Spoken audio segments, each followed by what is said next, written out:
हाँ जी, नमस्कार दोस्तों। मैं प्रदीप यादव, आप सभी का आपके अपने चैनल डिजिटल एजुकेशन पर हार्दिक स्वागत है। जैसे कि आज हम एक नए टॉपिक की बात करने जा रहे हैं जो कक्षा 12 के इतिहास से जुड़ा है और इतिहास के कुछ प्रमुख तथ्य हैं। उसके अंतर्गत आज हम बात करेंगे कक्षा 12 की किताब है जो तीसरा भाग है इतिहास का, उसमें बात करेंगे चैप्टर नंबर 11 है जैसे पार्ट नंबर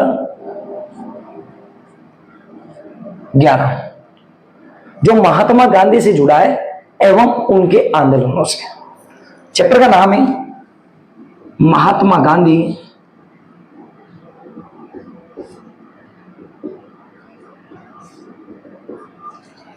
एवं उनके राष्ट्रीय आंदोलन एवं राष्ट्रीय आंदोलन। देखिए, इस पूरे चैप्टर के अंतर्गत हम बात करेंगे महात्मा गांधी से जुड़ी हुई बातों का। हम बात करेंगे कि महात्मा गांधी ने कौन कौन से आंदोलन चलाए जिसके प्रयत्न भारत को आजादी मिली है। महात्मा गांधी वह नेता है जिन्होंने भारत देश को आजादी दिलाने का प्रमुख श्रेय दिया जाता है। हमने पढ़ा है महात्मा गांधी के बारे में कि महात्मा गांधी का जन्म 2 अक्टूबर 1869 को गुजरात के पोरबंदर में हुआ था। हाँ, गांधी जी की बात करते हैं, जब गांधी जी 24 वर्ष की उम्र में थे तब वह विदेश चले गए। सबसे पहले बात करें हम गांधी जी की यदि तो 1893 ईस्वी में 1893 ईस्वी के अंतर्गत गांधी जी कहां गए थे? दक्षिण अफ्रीका। गांधी जी कहां चले जाते हैं? दक्षिण अफ्रीका। विदेशी यात्रा पे गए थे गांधी जी। कहा जाता है गांधी जी ने दक्षिण यात्रा में ही अपनी वकालत पूरी की। क्या पूरी की थी? वकालत। लॉयर थे गांधी जी, वकील बन गए थे। वहां जाकर उन्होंने कानून की पढ़ाई की। दक्षिण अफ्रीका में गांधी जी गए कब थे? 1893 ईस्वी में, और वहां पर उन्होंने अपनी वकालत का कार्य संपन्न किया। यदि हम यही बात आगे करें तो गांधी जी 2 दशक बाद में भारत आए।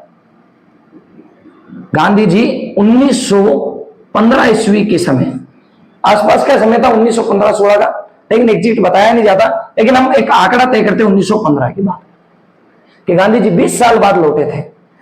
1915 ईस्वी में गांधी जी भारत लौटे। गांधी जी कहां लौटे थे? भारत।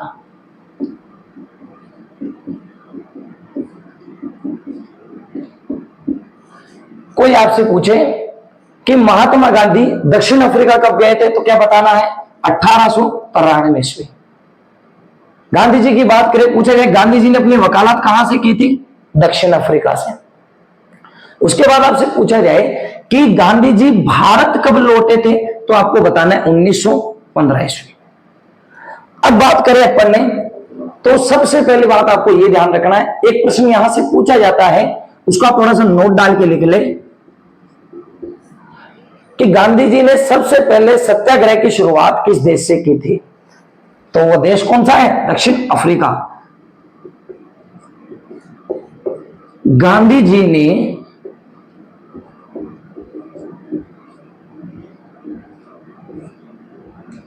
सर्वप्रथम सत्याग्रह की शुरुआत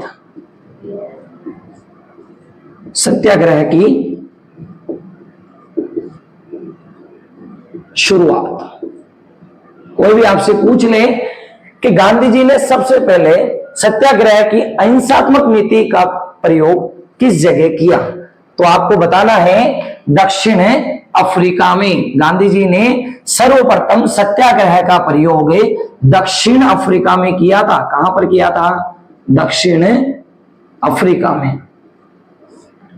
वेरी वेरी इंपॉर्टेंट है ये चीज, आपके लिए बहुत काम की है। सत्याग्रह एक शब्द आपके सामने लिखा हुआ, सत्याग्रह। क्या होता है सत्याग्रह? देखो, शब्द को आप 2 जगह तोड़िए, देखो इसका संधि करे तो सत्य प्लस आग्रह। सत्य के लिए आग्रह करना ही क्या कहलाता है? सत्याग्रह।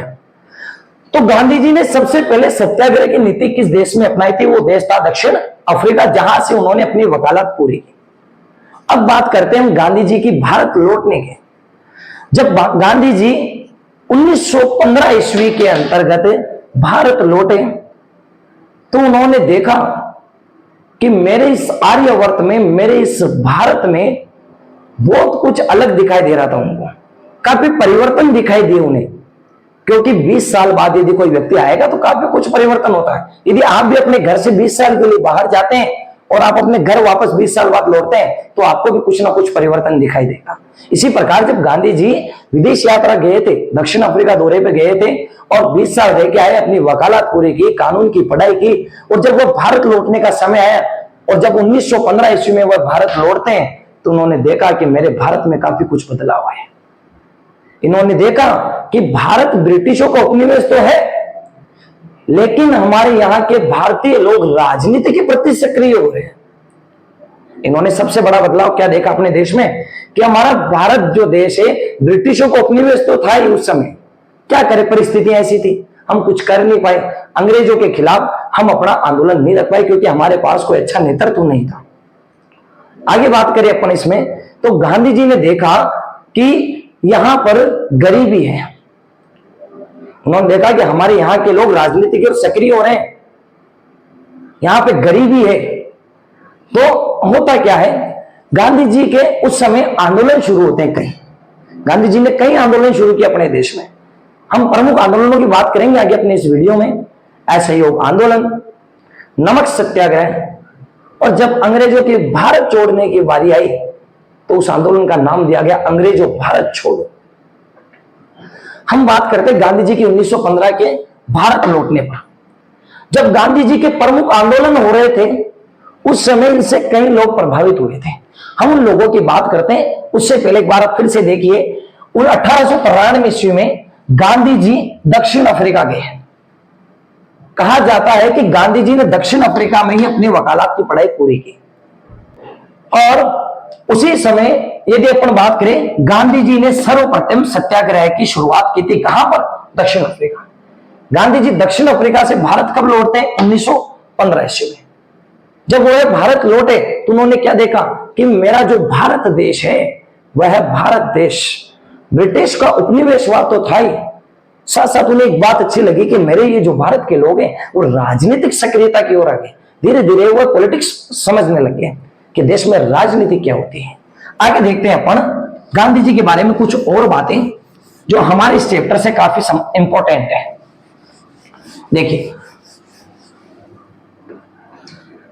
अपन बात करेंगे कि गांधी जी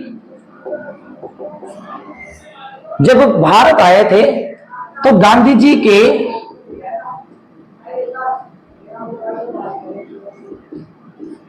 प्रमुख आंदोलनों से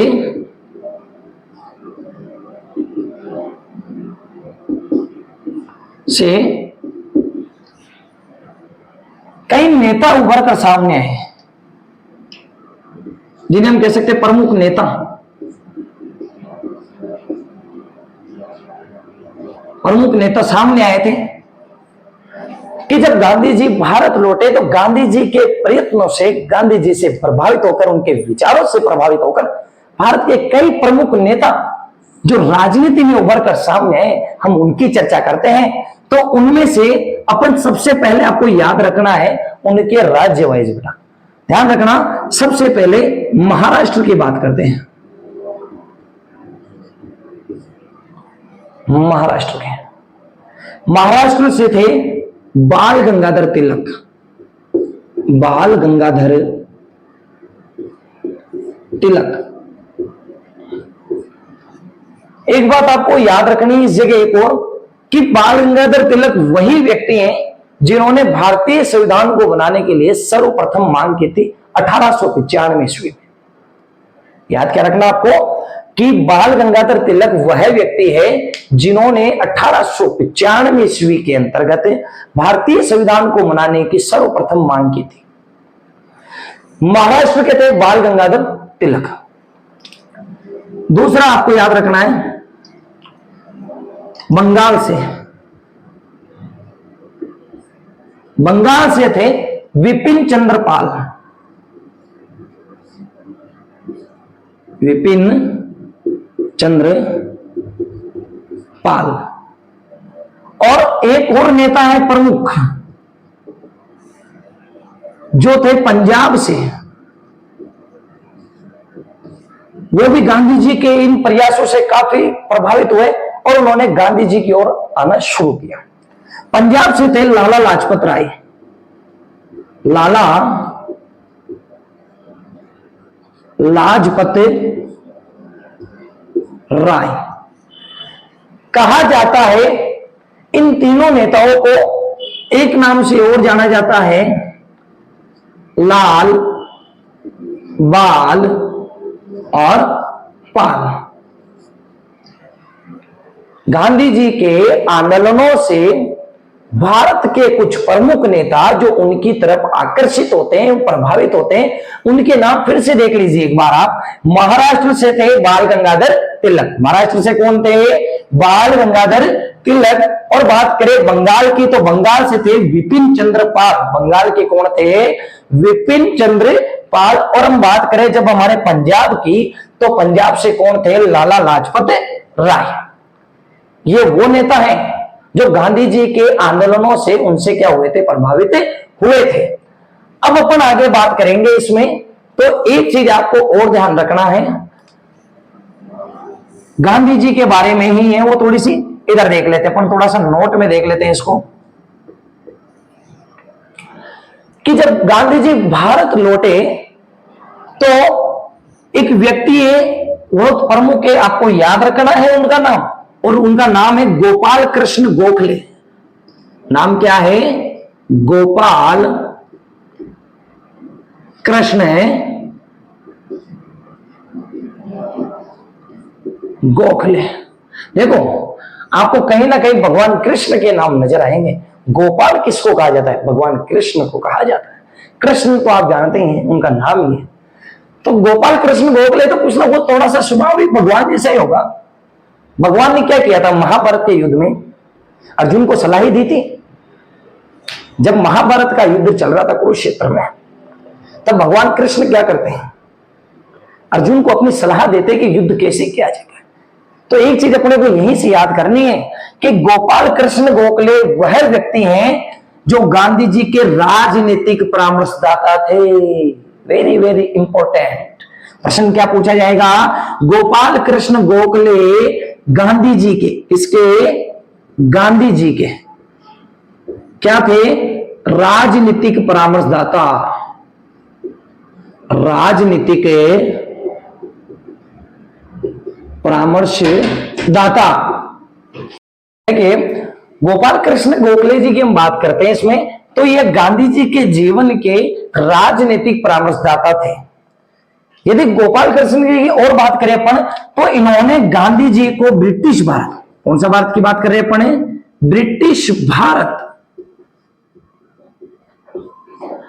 ब्रिटिश भारत से एक बात आपको याद रखनी है कि जो हमारा भारत आजादी से पहले ब्रिटिशों के अधीन था या ब्रिटिशों का उपनिवेश था, इस कारण पूरे भारत को क्या कहा गया था? ब्रिटिश भारत। गोपाल कृष्ण गोखले जी ने गांधी जी को इसी ब्रिटिश भारत की 1 साल की, कितने साल की? 1 साल की यात्रा करने की सलाह दी। यात्रा करने की सलाह दी। यदि आपसे पूछा जाए कि गांधी जी को ब्रिटिश भारत की यात्रा करने की सलाह किस व्यक्ति द्वारा दी गई थी, तो वो व्यक्ति कौन थे? गोपाल कृष्ण गोखले। और गोपाल कृष्ण गोखले जी वही व्यक्ति है जिनको गांधी जी के जीवन का राजनीतिक परामर्शदाता कहा जाता है। आज हमारे जीवन में भी हमारा कोई ना कोई सलाहकार जरूर होता है। इसी प्रकार गांधी जी के जीवन में जो पॉलिटिक्स तरीके से, राजनीतिक तरीके से जो इनके साथ देने वाला व्यक्ति था, वो व्यक्ति कौन था? गांधी जी के गोपाल कृष्ण गोखले। अब अपन बात करें आगे इसमें, तो आगे अपने को देखना पड़ेगा इसमें कि गांधी जी के द्वारा भारत की आजादी के लिए क्या क्या प्रयास किए गए थे। हाँ, तो अब अपन आगे बात करेंगे इसमें गांधी जी के जीवन के प्रमुख आंदोलनों की। क्या होता है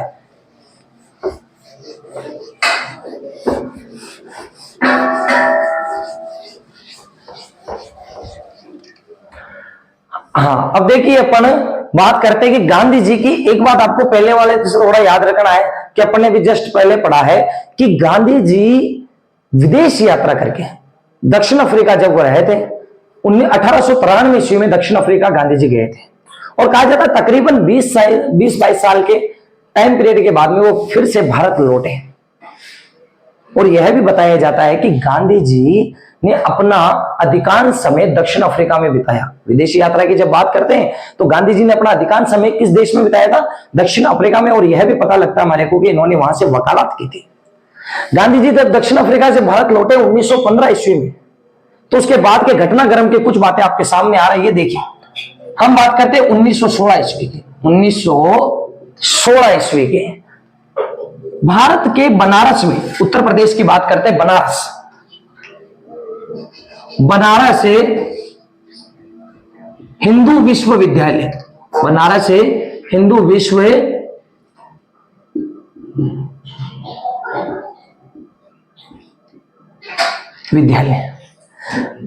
1916 ईस्वी के अंतर्गत बनारस हिंदू विश्वविद्यालय का उद्घाटन किया जाता है। यानी अपन कह सकते हैं इसकी स्थापना होती है बनारस यानी उत्तर प्रदेश में। कब होती है? 1916 ईस्वी में।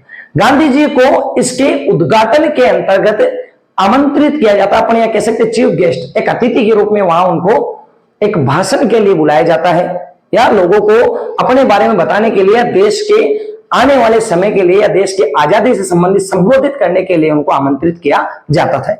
अब बात करें अपन हिंदू विश्वविद्यालय, बनारस हिंदू विश्वविद्यालय के उद्घाटन में। उद्घाटन की बात करते हैं अपन। बनारस हिंदू विश्वविद्यालय का उद्घाटन कब होता है? 1916 में। प्रमुख विशेष चीफ गेस्ट किसको बनाया जाता है? गांधी जी को। इसके उद्घाटन में किसको बुलाया जाता है? गांधी जी को बुलाया जाता है। गांधी जी को बनारस हिंदू विश्वविद्यालय के उद्घाटन में बुलाया जाता है क्योंकि गांधी जी को भारत आए हुए केवल 1 साल हुआ था और लोगों को पता था गांधी जी एक वह नेता है जिन्होंने दक्षिण अफ्रीका में अपनी छाप छोड़ी है।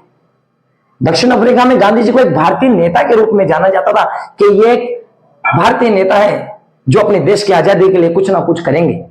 तो जब गांधी जी भारत लौटते हैं 1915 ईस्वी में, तो सही 1 वर्ष बाद में बनारस में हिंदू विश्वविद्यालय का क्या होता है? उद्घाटन। और गांधी जी को उसमें आमंत्रित किया जाता है चीफ गेस्ट के रूप में, अतिथि के रूप में। और आपको पता अकेले तो आएंगे नहीं, आज भी अपन कहीं ना कहीं अपने ओपनिंग होते, मान लीजिए आप कोई भी नया काम शुरू कर रहे हैं तो आप ये तो नहीं कि एक अतिथि को बुलाओगे, साथ में उनके 2, 4, 5, 10 व्यक्ति, माननीय जो गणमान्य व्यक्ति होते हैं, सारे आते हैं। तो गांधी जी ने क्या कहा था? गांधी जी ने 1916 ईस्वी में अपना एक प्रसिद्ध भाषण दिया। गांधी जी ने 1916 ईस्वी में अपना एक प्रसिद्ध भाषण दिया जाता है इनके द्वारा एक, और उस भाषण में वो किसकी बात करते हैं? भारत के गरीब लोगों की। किसकी बात करते हैं? भारत के गरीब लोगों की बात करते हैं। भारत के गरीब लोगों की बात इसमें की जाती है। गरीब लोगों की बात करते हैं। आपको यह भी पता होगा कि आजादी के बाद में जब कांग्रेस का चौथा चुनाव चल रहा था, जब हमारे भारत में लोकसभा का चौथा चुनाव चल रहा था, उस समय नेहरू जी की मृत्यु के बाद उनकी जो पुत्री होती है इंदिरा गांधी, वह एक प्राइम मिनिस्टर का चेहरा बनकर अपने सामने आई। भारतीय प्रधानमंत्री किसको बनाया गया? इंदिरा गांधी को। उन्होंने भी जब फिर से चुनाव हुए 1971 में, उस चुनाव के अंतर्गत उन्होंने सबसे बड़ा मुद्दा क्या रखा? आपके पॉलिटिकल साइंस में है, 12th क्लास की बुक में। उन्होंने भी सबसे बड़ा मुद्दा क्या रखा? गरीबी हटाओ। तो गांधी जी जब भारत आए ना, तो उस समय उन्होंने देखा कि भारत में आज भी लोग गरीब हैं, क्योंकि वो तो 20 साल पहले कहा थे दक्षिण अफ्रीका। भारत आए, उन्होंने देखा आज भी भारत वैसा ही है, गरीब लोग हैं आज भी यहाँ पर। तो उन्होंने जब वो चीफ गेस्ट बने हुए थे, कुर्सी उर्सी लगा के बढ़िया बैठे थे, साथ में और व्यक्ति बैठे थे। उन्होंने देखा कि यहाँ साथ में जितने भी व्यक्ति बैठे बढ़िया सूट वूट पहन कर बढ़िया तैयार होके आए, परफ्यूम वर्फ्यूम लगा कर, खुशबू आ रही है, बढ़िया दाढ़ी आडी सेट करा कर सिस्टम से आए बिल्कुल। तो गांधी जी ने उनको देखा, भाई क्या दिक्कत है? तो गांधी जी ने एक बात कही, बहुत गजब की बात कही थी अपने भाषण में। उन्होंने कहा कि इस भारत के लिए मुक्ति तब तक संभव नहीं है, भारत के लिए मुक्ति तब तक संभव नहीं है जब तक आप अपने आप को इस अलंकरण से मुक्त ना कर लें। जब तक आप अपने आप को इस अलंकरण से मुक्त ना कर ले। गांधी जी ने देखा रे तुम खुद सूट वोट पहन के और ये जनता बेचारी गरीब जनता किससे बैठी है, सोचो इनके बारे में कुछ। कोई नहीं 20 साल में यहां नहीं था, आप इतने गणमान्य व्यक्ति, आप भारत को खुद का राजनेता कहते हो, भारत की राजनीति का आप नेतृत्व करने वाले व्यक्ति हो। आने वाले समय में हम कैसे आजादी लड़ेंगे जब हमारी जनता ही भूखमरी, आज भूखमरी के कारण मर रही है, लोग भूखे मर रहे हैं, लोगों के रहने के हालात नहीं है, लोगों के पास रहने के लिए घर नहीं है, और साथ में ये अंग्रेजों का शोषण भारतीयों के खिलाफ। तो गांधी जी को काफी ऐसा लगा कि क्या हो रहा है आज मेरे देश में। उन्होंने उन बैठे सभी गणमान्य व्यक्तियों को कहा कि जब तक हमारे भारत देश को मुक्ति नहीं मिलेगी, जब तक आप अपने आप को इस अलंकरण से, ये जो वेशभूषा पहन रखे आपने, कोट पैंट पहन के बढ़िया आगे आप लोगों को दिखाने के साथ हम ये नेता, आप मानते हैं भाई नेता बढ़िया अच्छे ड्रेस पहन के रहते हैं, लेकिन अपने जनता के तो देखो। तो गांधी जी को काफी गलत लगा अपने देश के बारे में। उन्होंने कहा कि जब तक आप अपने इस अलंकरण, देखो अलंकरण शब्द का प्रयोग आपको पता है हिंदी में होता है अलंकार, आपने पढ़े में अलंकार हिंदी में भी। अलंकार शब्द का प्रयोग क्या होता है, काव्य की शोभा बढ़ाने वाले तत्वों को अलंकार किया जाता है। या अपन कहते हैं स्त्री के आभूषणों द्वारा जो उसकी सुंदरता बढ़ती है वो उसके अलंकार कहलाते हैं। उसी प्रकार आपके जो ये अलंकरण है, जो आपकी शोभा बढ़ा रही है, सूट वूट, इनको जब तक आप नहीं छोड़ोगे तब तक इस भारत को आजादी नहीं मिलेगी। ये बात गांधी जी ने कही थी। कब कही थी? 1916 में। कौन से भाषण में कही थी? अपने बनारस हिंदू विश्वविद्यालय के उद्घाटन में कही थी कि भारत को जब तक नहीं मिलेगी आजादी तब तक आप अपने आप को क्या नहीं कर लो, अलंकरण से मुक्त नहीं कर लो। उसी के बाद का इनका एक और प्रसिद्ध भाषण रहता है, देखिए उसके अपन बात करते हैं।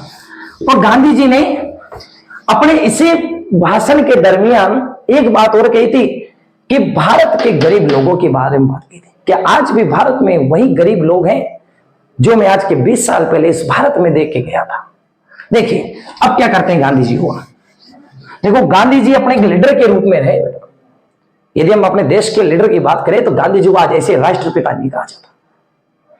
आज ऐसे भाई साहब भारत की जो मुद्रा है उसमें फोटो गांधी जी की ऐसी नहीं लगी हुई है कि गांधी जी आजादी दिला दे रही है। लोग काफी बुराई भी करते हैं गांधी जी, लेकिन उनका मानना सही नहीं है। शायद आप झांक के देखेंगे उनके जीवन के उस परिचय में, उनकी जीवनी आप जब झांक के देखेंगे आपको लगेगा वाक्य में एक ऐसा व्यक्ति जो भारत को आजादी की तरफ लेके जा रहा था और वाक्य में आजादी दिलाई। आज शायद गांधी जी नहीं होते तो हम आजाद नहीं होते। उनकी जो सत्याग्रह की नीतियां उन कारण हम आज भी आजाद हुए।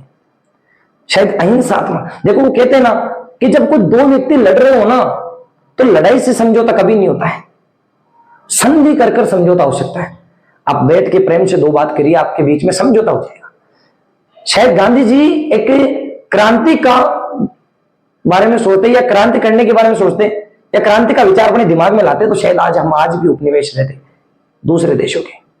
लेकिन गांधी जी ने सोचा कि इस देश को यदि आजाद कराना है तो हमें संधि वार्ता का ही प्रस्ताव रखना पड़ेगा। और गांधी जी ने ऐसा किया, कई आंदोलन किए, एक के बाद एक आंदोलन करते गए। एक आंदोलन विफल हुआ, दूसरा किया, दूसरा विफल हुआ, तीसरा किया। वो कहते हैं ना कोशिश करने वालों की कभी हार नहीं होती है। देखिए आगे गांधी जी इसी के समय एक और भाषण कहते हैं कि यदि भारत को मुक्त करवाना ना तो किसानों की सहायता लेनी पड़ेगी, कि भारत को मुक्ति किसानों की सहायता से दिलाई जा सकती है, ना कि डॉक्टर, ना वकील, ना कोई मास्टर वगैरह, इनके द्वारा नहीं होगी। यदि हमारे को किसानों को साथ लेकर चलना होगा तभी भारत को मुक्ति दिलाई जा सकती है। इतनी बातें इनके बीच में हो चुकी थी जब भारत आए थे गांधी जी। अब आगे आज हम गांधी जी के एक इंपॉर्टेंट आंदोलन के बारे में बात करते हैं जो काफी महत्वपूर्ण है, जिनसे हमारे को काफी बातें सीखने को मिलती है। वो था असहयोग आंदोलन। क्या था वो, वेरी वेरी इंपॉर्टेंट। अब आप वीडियो से हट मत जाना बेटा बीच में से, क्योंकि अब इंपॉर्टेंट चालू होता है असहयोग आंदोलन।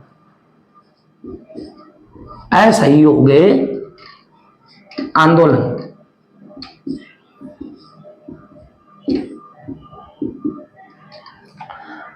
असहयोग आंदोलन क्या था, शब्द से देखिए आप एक बार।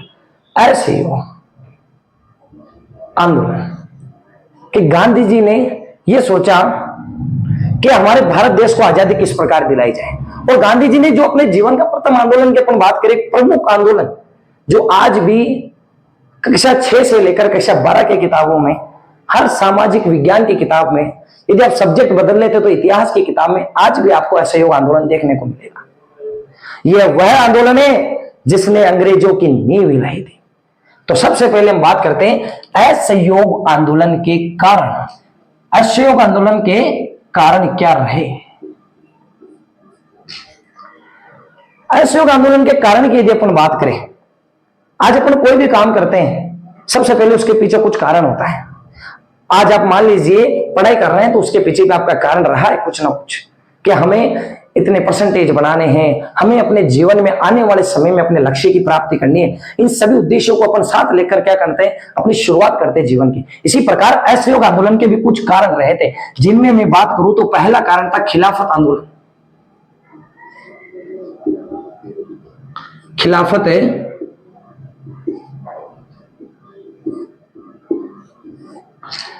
खिलाफत आंदोलन क्या था?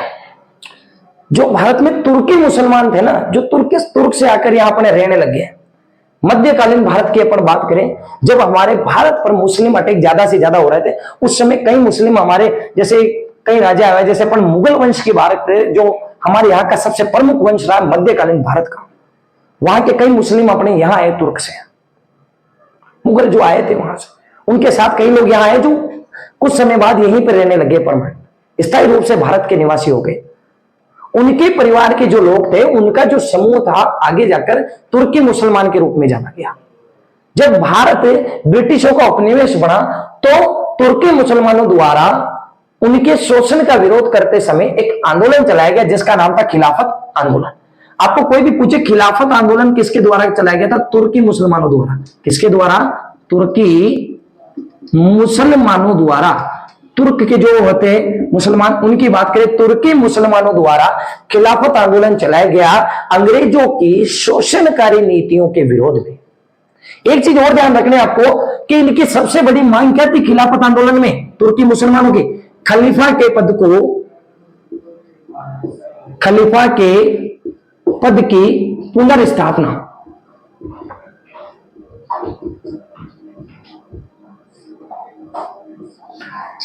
खलीफा के पद की पुनर्स्थापना। खलीफा कौन होता है, किसे कहते हैं खलीफा? आपको कभी पूछ ले खलीफा कौन था, तो मुस्लिम धर्म के जो प्रचार प्रसार करने वाला जो प्रमुख व्यक्ति होता है उसको क्या नाम दिया गया था? खलीफा।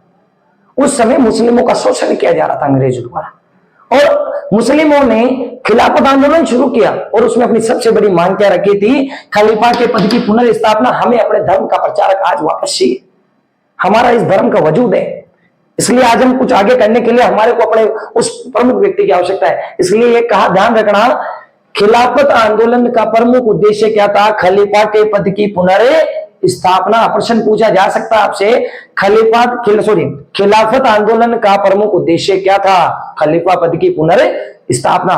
देखिए इसका दूसरा कारण असहयोग आंदोलन का, आपने काफी चर्चित एक कानून सुना होगा, रोलेट एक्ट।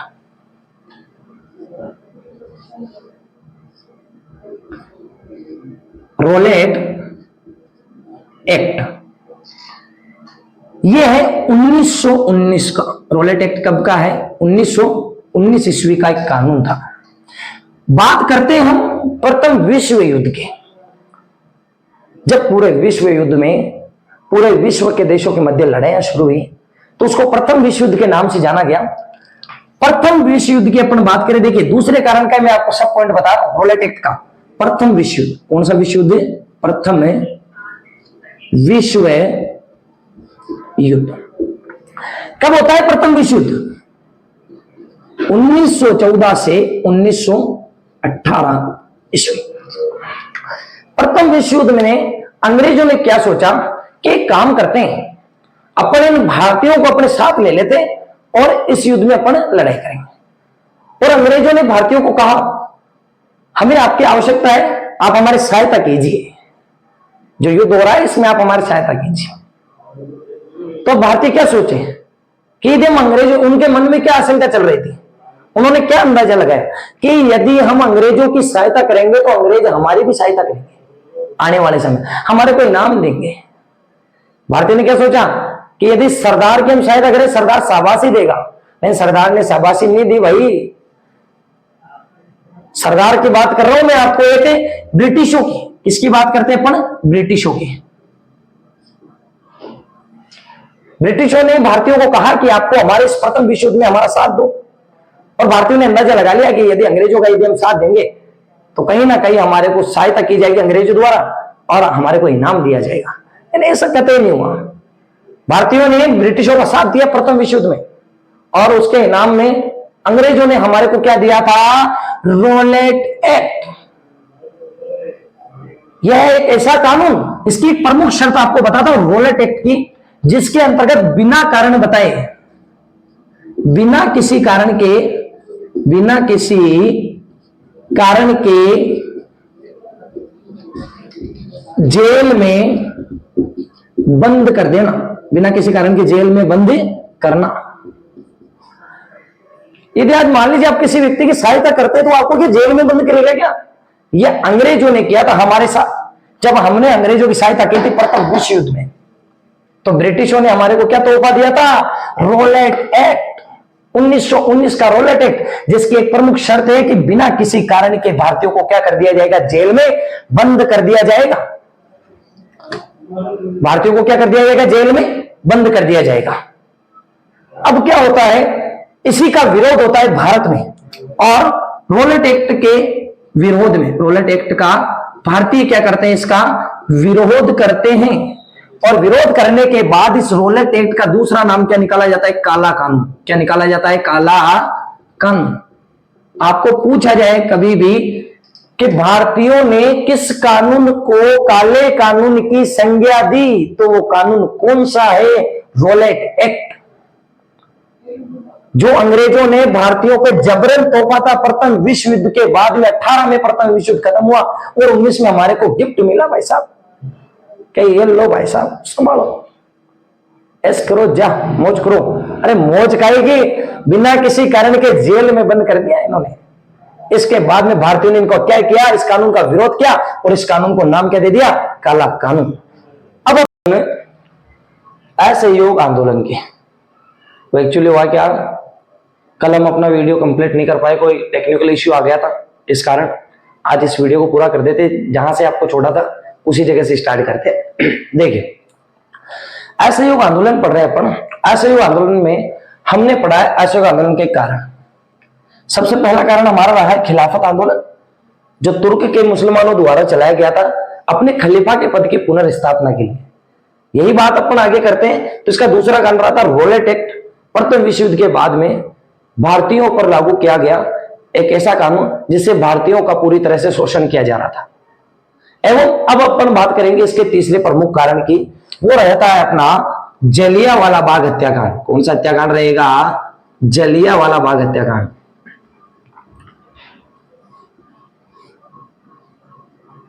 जलियांवाला बाग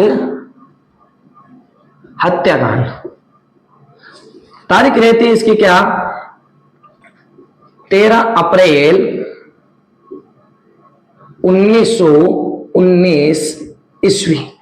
देखिए होता क्या है, जलियांवाला बाग हत्याकांड 13 अप्रैल 1919 ईस्वी। जलियांवाला बाग एक ऐसा बाग है जो पंजाब राज्य के अमृतसर जिले में है। कहां पर है? पंजाब के अमृतसर जिले में। यहां पर क्या होता है कि अंग्रेजों द्वारा जो भारतीयों का शोषण किया जा रहा था, तो जलियांवाला बाग में किसानों द्वारा एक सभा बुलाई गई थी, जिसके अंतर्गत अंग्रेजों के शोषणकारी नीतियों के खिलाफ चर्चा चल रही थी। होता क्या है, इस समय एक अंग्रेज अधिकारी होता है, ध्यान रखना इस बात को, वेरी इंपॉर्टेंट है, एक अंग्रेज अधिकारी, अंग्रेज अधिकारी, उस अंग्रेज अधिकारी का नाम क्या रहता है? General Dyer. क्या रहता है? General Dyer. अब ये जनरल डायर को बात पता चली कि पंजाब के अमृतसर में किसान हमारे खिलाफ षड्यंत्र रच रहे हैं।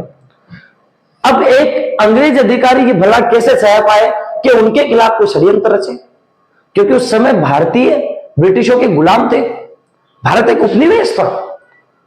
ये उनको कतई पसंद नहीं हुआ कि एक वहां के किसान मिलकर इनके खिलाफ कोई षड्यंत्र रचे।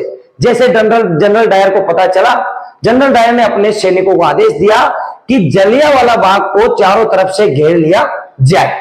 मैं आपको एक चीज और बताना चाहूंगा यहां पर कि जो जलियांवाला बाग था वो चारों तरफ से अपनी दीवारों से घिरा हुआ था। उसके जाने का अपन कह सकते हैं कि गेट था, अपन कहते हैं कि ये गेट था।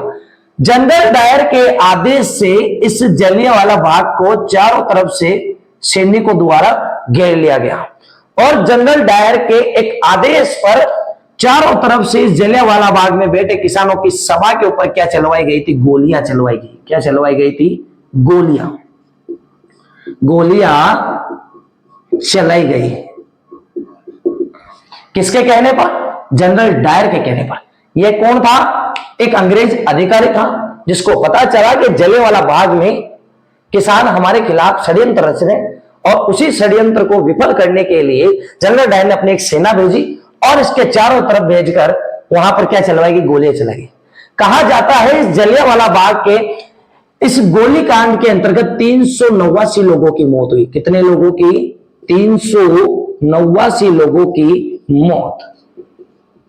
सब विद्वान अलग अलग मत बताते हैं। कोई कहते 300 हुई, कोई कहते 325, कोई 350, लेकिन एग्जिट अपन बात करें तो आपको एक आंकड़ा याद रखना, 389।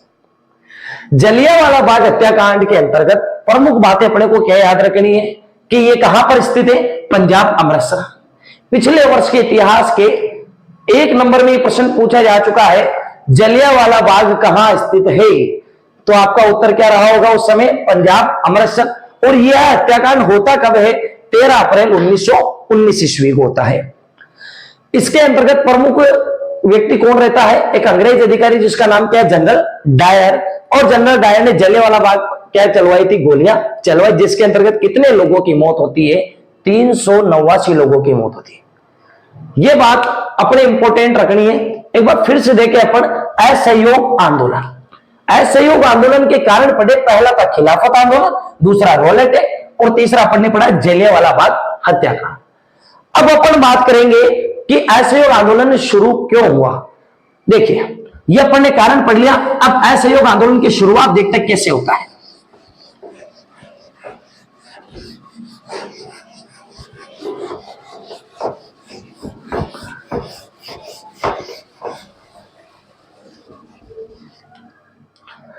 हाँ जी, देखिए असहयोग आंदोलन, असहयोग आंदोलन के कारण पढ़ लिए। अब पढ़ते हैं असहयोग आंदोलन की शुरुआत। पहला पॉइंट देखिए, असहयोग आंदोलन का क्या है। 1 अगस्त 1920 ईस्वी को रोलेट एक्ट एवं जलियांवाला बाग हत्याकांड, रोलेट एक्ट एवं जलियांवाला बाग हत्याकांड के विरोध में, क्या? जलियांवाला बाग हत्याकांड के विरोध के अंतर्गत महात्मा गांधी द्वारा, किसके द्वारा? महात्मा गांधी। यह नाम वेरी इंपॉर्टेंट है, अपने को इस चीज का विशेष ध्यान रखना है इस टॉपिक को पढ़ते हुए कि असहयोग आंदोलन की शुरुआत, असहयोग आंदोलन की शुरुआत किसके द्वारा होती है? 1 अगस्त 1920 को रोलेट एक्ट एवं जलियांवाला बाग हत्याकांड के विरोध में महात्मा गांधी द्वारा किस आंदोलन की शुरुआत की जाती है? असहयोग आंदोलन की शुरुआत। तो यहां पर अपन ब्रैकेट में लिख सकते हैं इसकी शुरुआत। असहयोग आंदोलन की शुरुआत कब होती है? 1 अगस्त 1920 ईस्वी को होती है इस आंदोलन की शुरुआत। किसके विरोध में होती है? Roulette act and Jallianwala Bagh हत्याकांड। ये दोनों घटनाओं की बात करें, कॉमन बात है, इसमें आप विशेष ध्यान रखना, रोलेट एक्ट एंड जलियांवाला हत्याकांड, ये दोनों घटनाएं 1919 ईस्वी की थी। कब की थी? 1919 ईस्वी की। ये दोनों घटनाएं भारत में कब होती है? 1919 ईस्वी में होती है, जिसका विरोध भारत में बहुत ही भयंकर तरीके से होता है। और इस विरोध के रूप में हमारे भारत के एक राष्ट्रवादी नेता, भारत को आजादी दिलाने का श्रेय इनको जिनको जाता है, जिनका नाम है महात्मा गांधी, गांधी जी ने इस आंदोलन की शुरुआत की। होता क्या है कि जैसे ही महात्मा गांधी जी इस आंदोलन की शुरुआत करते हैं तो उन्होंने देखा कि भारत में रोलेट एक्ट और जलियांवाला बाग हत्याकांड से काफी लोग दमनकारी नीतियां अपनाने की अपन सोच रहे हैं। जैसे उनके बीच में विरोध हुआ, अंग्रेजों के खिलाफ नीतियां बदलती गई उनकी, धीरे धीरे शोषण को सहन न कर पाने के कारण महात्मा गांधी से कई लोग इस आंदोलन में जुड़ गए। इसी की शुरुआत मानी जाती है असहयोग आंदोलन। असहयोग आंदोलन की अपन बात करें तो सबसे इंपॉर्टेंट चीज आपको एक और ध्यान रखनी है इसके अंतर्गत। पहला पॉइंट ये हो गया, दूसरा पॉइंट इंपॉर्टेंट है, गांधी जी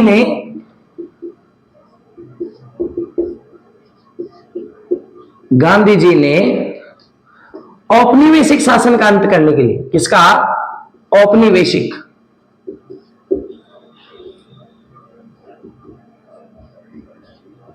शासन का अंत करने के लिए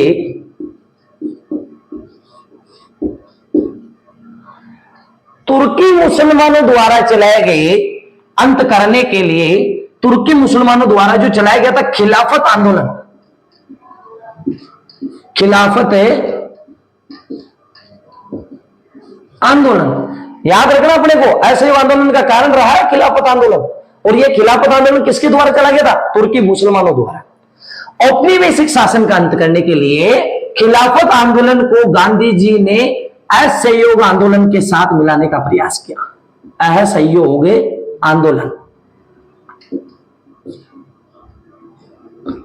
गांधी जी की क्या नीति रहती है कि एक काम करते हैं, भारत को यदि औपनिवेशिक शासन, औपनिवेशिक शासन क्या होता है पहले ये आपके लिए जानना बहुत जरूरी है। औपनिवेशिक शासन की यदि बात करें, ऐसा शासन जब किसी देश द्वारा अपने अधीन देशों पर चलाया गया जो शासन होता है वो क्या कहलाता है? औपनिवेशिक शासन। मैं कह सकता हूं कि ब्रिटिशों ने जो भारतीयों पर जो प्रशासनिक ढांचा अपनाया था, जो शासन व्यवस्था ब्रिटिशों ने भारतीयों पर लागू कर रखी थी, वही शासन व्यवस्था क्या कहलाई? औपनिवेशिक शासन व्यवस्था। गांधी जी ने औपनिवेशिक शासन का अंत करने के लिए खिलाफत आंदोलन को किसके साथ मिला दिया? असहयोग आंदोलन। इस खिलाफत आंदोलन को असहयोग आंदोलन के साथ मिलाने का एक और कारण था कि इसको क्यों मिलाया गया। सबसे बड़ी बात अपने सामने आती है कि खिलाफत आंदोलन को असहयोग के साथ क्यों मिलाया गया। तो गांधी जी की इसके पीछे क्या सोच रही थी कि असहयोग आंदोलन के साथ यदि खिलाफत आंदोलन मिलाया जाता तो हिंदू मुस्लिम एकता होगी। कौन सी एकता? हिंदू मुस्लिम एकता। प्रश्न यहां से भी पूछा जा सकता है कि असहयोग आंदोलन के अंतर्गत हिंदू मुस्लिम एकता को स्थापित करने के लिए गांधी जी द्वारा क्या प्रयास किया गया। तो आपको क्या बताना है? खिलाफत आंदोलन को असहयोग आंदोलन के साथ मिलाया गया जिससे औपनिवेशिक शासन का अंत किया जा सके। अब क्या होता है, यह बात गांधी जी ने सोची कि यदि हिंदू और मुस्लिम एक हो जाएंगे तो आसानी से अंग्रेजों को देश से बाहर निकाला जा सकता है एवं अंग्रेजों को यहां से भगाया जा सकता है। अब इसी की बात धीरे धीरे पूरे देश में फैलने लगी कि गांधी जी द्वारा देश में एक शांत प्रिय असहयोग आंदोलन चलाया जा रहा है। अहिंसात्मक आंदोलन था ये जो गांधी जी द्वारा चलाया गया। धीरे धीरे इसकी खबरें अखबारों में छपने लगी, मीडिया प्रचारक द्वारा समाचार पत्रों में सब में छपने लगी और देश में, पूरे देश में इसका प्रचार होने लगा। लोगों को धीरे धीरे जैसे ही पता चला तो विद्यार्थियों ने क्या किया? स्कूल एवं कॉलेज जाना छोड़ दिया। विद्यार्थियों द्वारा क्या प्रतिक्रिया होती है असहयोग आंदोलन के दौरान कि विद्यार्थियों द्वारा स्कूल एवं कॉलेजों में जाना छोड़ दिया विद्यार्थियों ने, वकीलों ने अदालतों में जाना छोड़ दिया। और एक बात और विशेष ध्यान रखना, गांधी जी स्वयं भी एक वकील थे। वो बात अपन याद करते हैं पिछली कि गांधी जी ने जो अपना अधिकांश समय दक्षिण अफ्रीका में बिताया ना, उस दक्षिण अफ्रीका में उन्होंने वकालत पूरी की थी अपने। तो इसी आंदोलन के दौरान एक बात अपने सामने आती है कि विद्यार्थियों ने स्कूल और कॉलेज जाना छोड़ दिया, वकीलों ने अदालत जाना छोड़ दिया, एवं जो श्रमिक थे, जो मजदूर थे, उन्होंने हड़तालें कर दी, अपने काम पर जाने से मना कर दिया। जो दिन मजदूरी वाले, जो मजदूरी करते थे श्रमिक, उन्होंने काम पे जाना छोड़ दिया और हड़तालें करना शुरू कर दी। इसी की एक बात बताता हूं आपको, मजदूरों से जुड़ी हुई इंपोर्टेंट है अपने लिए। 1921 ईस्वी के अंतर्गत, 1921 ईस्वी के अंतर्गत एक विशेष घटना होती है। 396 हड़तालें की जाती है। कितनी हड़तालें? 396 हड़तालें। और इन 396 हड़तालों के अंतर्गत श्रमिक कितने रहते हैं? 6 लाख श्रमिक। श्रमिकों की संख्या कितनी रहती है? 6 लाख श्रमिक। 6 लाख श्रमिकों के द्वारा जब यह 396 हड़तालें की गई, उसके अंतर्गत एक आंकड़ा आपको याद रखना, 70 लाख। कितना है? 70 लाख कार्य दिवस का नुकसान हो जाता है। किसका नुकसान हो जाता है? कार्य दिवस का नुकसान।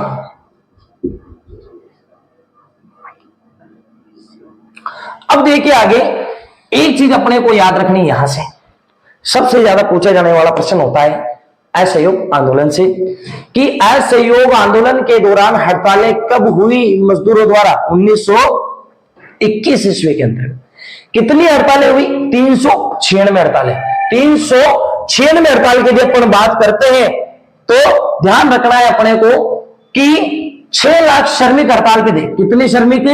6 लाख श्रमिक हड़ताल पर थे, एवं कितने कार्य दिवस का नुकसान होता है? 70 लाख कार्य दिवस। कितने कार्य दिवस है? 70 लाख कार्य दिवस। फिर से देखना एक बार, 1921 में 396 हड़तालें, 6 लाख श्रमिकों द्वारा और 70 लाख कार्य दिवस का नुकसान होता है। Very very important.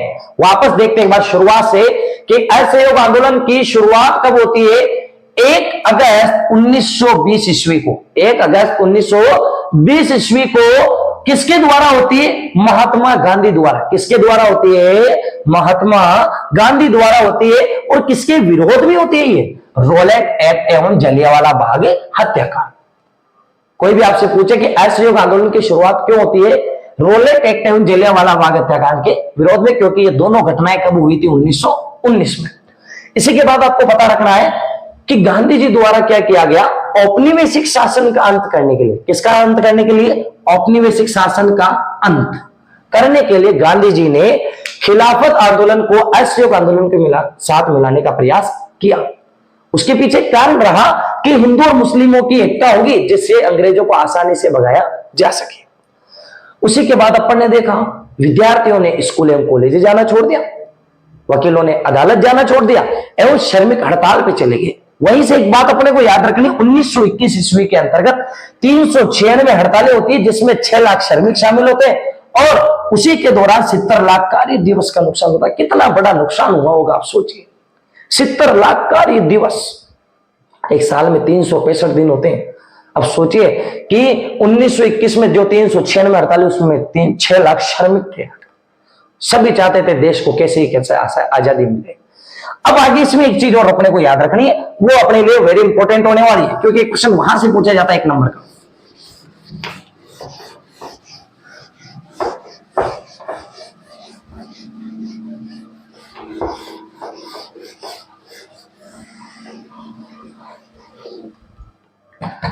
देखिए एक चीज अपने लिए वेरी इंपॉर्टेंट होनी चाहिए, थोड़ा सा नोट डाल के रख ले इसको।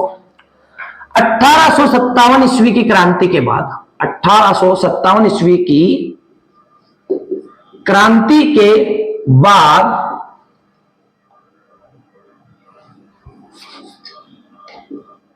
देश का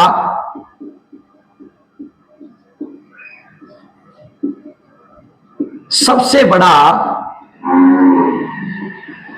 स्वतंत्रता संग्राम किसको माना गया था? असहयोग आंदोलन। असहयोग आंदोलन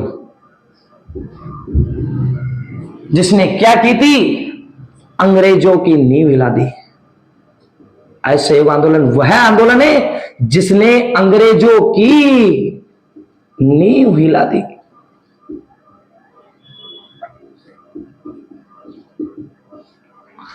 कोई भी आपसे पूछ ले कि 1857 ईस्वी की क्रांति के बाद वह कौन सा स्वतंत्रता संग्राम है जिसने अंग्रेजों की नींव हिला दी थी, वो कौन सा स्वतंत्रता संग्राम है? असहयोग आंदोलन। कौन सा आंदोलन रहा है वो? असहयोग आंदोलन। अब इसमें एक रोचक तथ्य आता है असहयोग आंदोलन। हड़तालें हुई, विद्यार्थियों ने स्कूल कॉलेज जाना छोड़ दिया, काफी घटनाक्रम चल रहे थे। इसी के बीच एक रोचक तथ्य आता है। देखिए, नोट में विशेष ध्यान रखना अपने को। 5 फरवरी 1922 ईस्वी को 1922 ईस्वी को चोरा चोरी कांड हुआ। कौन सा कांड होता है? चोरा चोरी कांड। अब आपको एक चीज ये ध्यान रखनी है, ये जो चोरा चोरी नामक स्थान है, यह उत्तर प्रदेश के गोरखपुर जिले में स्थित है। कौन से जिले में? गोरखपुर जिले में। क्या होता है यहां चोरा चोरी नामक स्थान पे? इसको चोरा चोरी कांड की संज्ञा क्यों दी गई? 5 फरवरी 1922 ईस्वी के अंतर्गत चोरा चोरी नामक स्थान पर, जो उत्तर प्रदेश में स्थित है गोरखपुर जिले में, यहां पर एक पुलिस स्टेशन होता है। क्या होता है? Police station. और क्रांतिकारियों द्वारा इस पुलिस स्टेशन में क्या लगा दी जाती है? आग। पुलिस स्टेशन में आग लगा दी गई। पुलिस स्टेशन में आग लगा दी गई, जिसके दौरान इस पुलिस स्टेशन में एक थानेदार साहब और 21 सिपाही आग में जल गए। आग में जल गए। यह बात अपने को विशेष ध्यान रखनी है। यह चौंकाने वाली घटना थी असहयोग आंदोलन के अंतर्गत। होता क्या है, 5 फरवरी 1922 ईस्वी के अंतर्गत चोरा चोरी नामक स्थान पर एक पुलिस स्टेशन में क्रांतिकारियों द्वारा इसमें क्या लगा दी गई? आग लगा दी गई। और आग लगने के दौरान ही यहां पर एक थानेदार और 21 सिपाहियों की मृत्यु हो जाती है। यह घटना पूरे भारत को दहलाने वाली थी। जब यह बात गांधी जी को पता चली, याद रखना इस जगह नोट में, जब यह बात महात्मा गांधी को पता चली कि चोरा चोरी नामक स्थान पर क्रांतिकारियों द्वारा पुलिस स्टेशन को आग लगा दी, जिसमें एक थानेदार और 21 सिपाही मर गए, तो गांधी जी ने इस आंदोलन को यहीं पर रोक दिया। चोरा चोरी कांड के दौरान गांधी जी ने असहयोग आंदोलन को रोक दिया, या मैं कह सकता हूं उसको समाप्त कर दिया। कोई आपसे पूछ ले असहयोग आंदोलन समाप्त कब किया गया? 5 फरवरी 1922 ईस्वी चोरा चोरी कांड के बाद। क्यों? अब अपन बात करें, जब गांधी जी यह आंदोलन अहिंसात्मक तरीके से चला रहे, तो ऐसी घटना उनको काफी दहलाने वाली थी कि असहयोग आंदोलन क्या है। अंग्रेजों की आजादी के लिए चलाया गया एक ऐसा आंदोलन, भारतीयों की आजादी के लिए, जो अंग्रेजों से भारत को मुक्त करवाना था, उसके लिए जो आंदोलन चलाया गया, उसके अंतर्गत जब ऐसी घटना होती तो कौन सा नेता नहीं दहलाए। तो गांधी जी के मन में विचार आया कि इस आंदोलन को यहां रोक देना चाहिए, क्योंकि भारत में नृशंस हत्याएं की जाएगी। अब क्या होता है आगे देखिए। इसी घटना से जुड़ा मैं आपको एक तथ्य और बताना चाहूंगा। हाँ, एक चीज याद रख लेते हैं, गांधी जी ने आंदोलन रोक दिया। इसी के साथ एक और नोट अपने को याद रखना है यहां पर। मार्च 1922 ईस्वी के अंतर्गत गांधी जी को, मार्च 1922 के अंतर्गत गांधी जी को 6 वर्ष की सजा होती है। कितने वर्ष की? 6 वर्ष की सजा। मार्च 1922 ईस्वी के अंतर्गत गांधी जी को कितने वर्ष की सजा हो जाती है? 6 वर्ष की सजा। और किस आरोप में होती है? राजद्रोह के आरोप में। मार्च 1922 ईस्वी को गांधी जी को राजद्रोह के आरोप में, किसके आरोप में? राजद्रोह के आरोप में। राजद्रोह के आरोप में गांधी जी को 6 वर्ष की सजा कब होती है? मार्च 1922 ईस्वी को।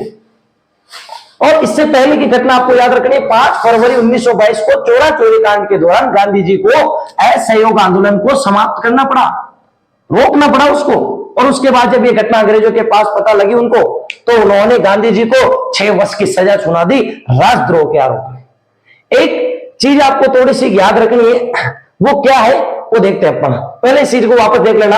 1857 ईस्वी क्रांति के बाद देश का सबसे बड़ा स्वतंत्रता संग्राम कौन सा था? असहयोग आंदोलन, जिसने अंग्रेजों की क्या हिला दी थी? नींव हिला दी।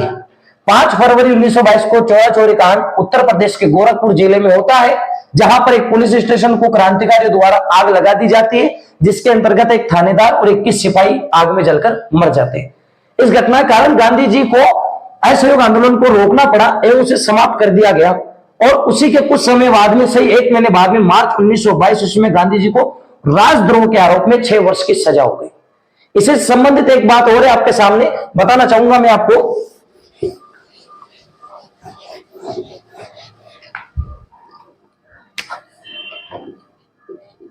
नोट में याद रखना थोड़ा सा इंपॉर्टेंट है, इसलिए बता रहा हूं आपको कि एक जस्टिस थे, न्यायाधीश जस्टिस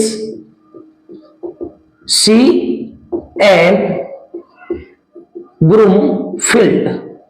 देखिए, जस्टिस C.N. ब्रूमफील्ड का एक कथन था कि भारत में जो घटनाएं घटित हो रही है, यदि इन घटनाओं से इनकी सजा में यदि कमी की जाए, सजा के जो ये वर्ष थे गांधी जी को असहयोग आंदोलन के दौरान राजद्रोह के आरोप में जो 6 वर्ष की सजा हुई थी, इन सजा के इन वर्षों के अंतर्गत यदि कमी की जाए, यदि ऐसा संभव हो, तो मेरे से ज्यादा कोई प्रसन्न नहीं होगा। यह बात किसने कही थी? Justice C.N. ब्रूमफील्ड ने। क्या कहा था? भारत में घटित घटनाओं के कारण यदि सजा के इन वर्षों में कमी की जाए, यदि ऐसा संभव हो, तो मेरे से ज्यादा प्रसन्न कोई नहीं होगा। यह कथन किसके द्वारा कहा गया था? Justice C.N. ब्रूमफील्ड। क्योंकि कथन भी पूछ लिया था कई बार एग्जाम में कि निम्न में से यह कथन किस व्यक्ति द्वारा कहा गया है? Justice C.N. ब्रूमफील्ड ने कहा कि यदि सजा के इन वर्षों में कमी की जाए, यदि ऐसा संभव हुआ, तो मैं सबसे ज्यादा खुश होऊंगा इस बात से। तो यह थी अपने असहयोग आंदोलन की अंतिम बात जो अपने को याद रखनी है। और इसी के साथ अपना असहयोग आंदोलन खत्म होता है। अगले वीडियो में दोस्तों अपन मिलेंगे एक नए आंदोलन के साथ, जिसका नाम है नमक सत्याग्रह। तो आप वीडियो को ज्यादा से ज्यादा लाइक करें, शेयर करें एवं चैनल को सब्सक्राइब करें। ओके।